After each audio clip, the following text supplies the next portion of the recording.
Assalamualaikum warahmatullahi wabarakatuh.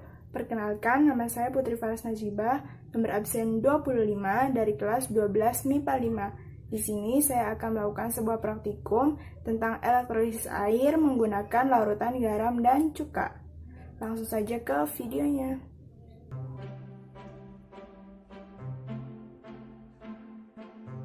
Dua buah pensil, air putih,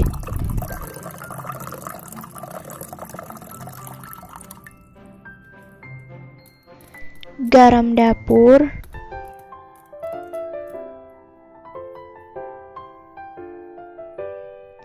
cuka,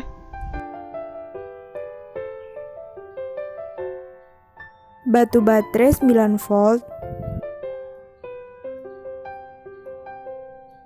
2 buah kabel dan penjepit buaya.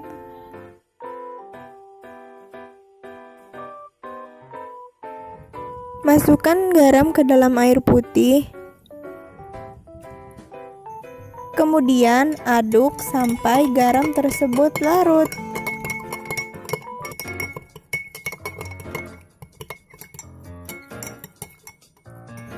Setelah garam tersebut larut, sekarang pindah ke batu baterai. Buka terlebih dahulu plastiknya. Kemudian sambungkan kabel yang sudah terhubung dengan penjepit buaya dengan batu baterainya. Tanda plus dihubungkan dengan kabel berwarna merah dan tanda min dihubungkan dengan kabel berwarna hitam, sehingga kabel merah adalah anoda dan kabel hitam katodanya.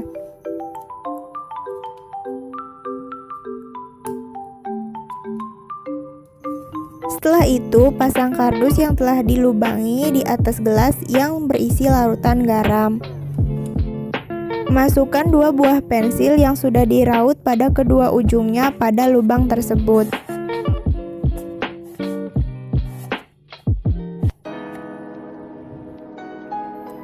Pasangkan penjepit buaya pada ujung-ujung pensilnya.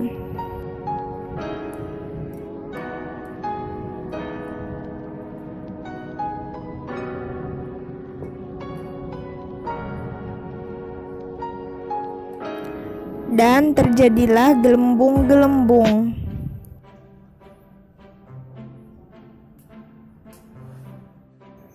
Lakukan hal yang sama pada cuka.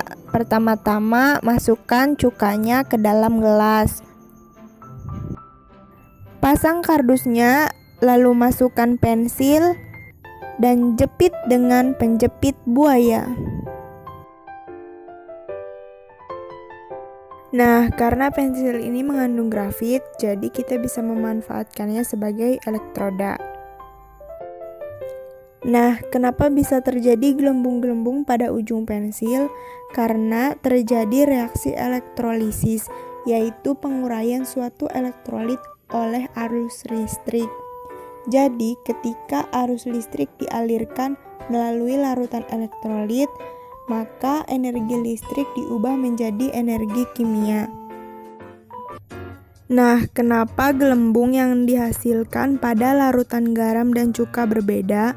Karena larutan garam termasuk elektrolit kuat, sehingga gelembung yang dihasilkan lebih banyak, sedangkan cuka termasuk elektrolit lemah, sehingga gelembung yang dihasilkan lebih sedikit.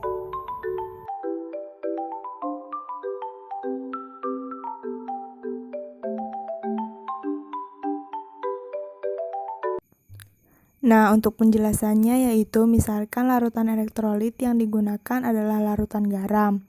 Larutan garam itu terdiri dari 2 senyawa.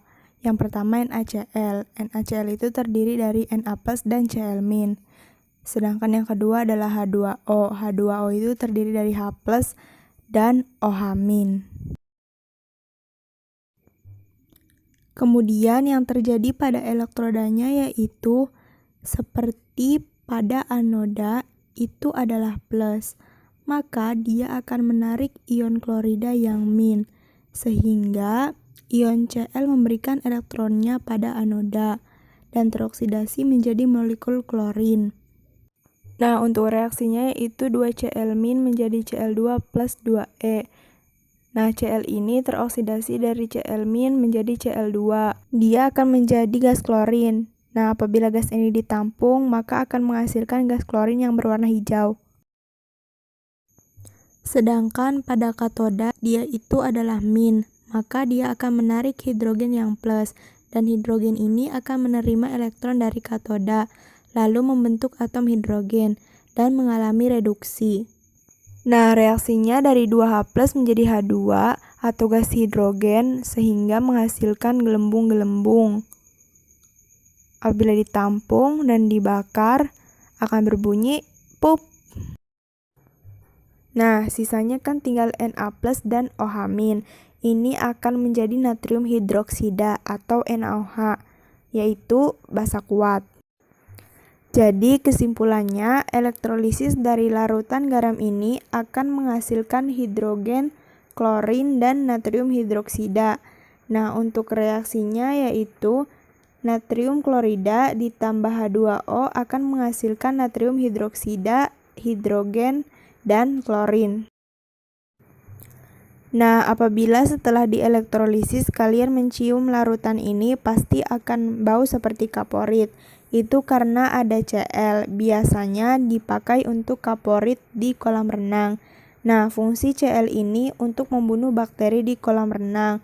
Oleh karena itu di kolam renang biasanya bau kaporit. Nah, bau pada larutan ini juga sama seperti itu.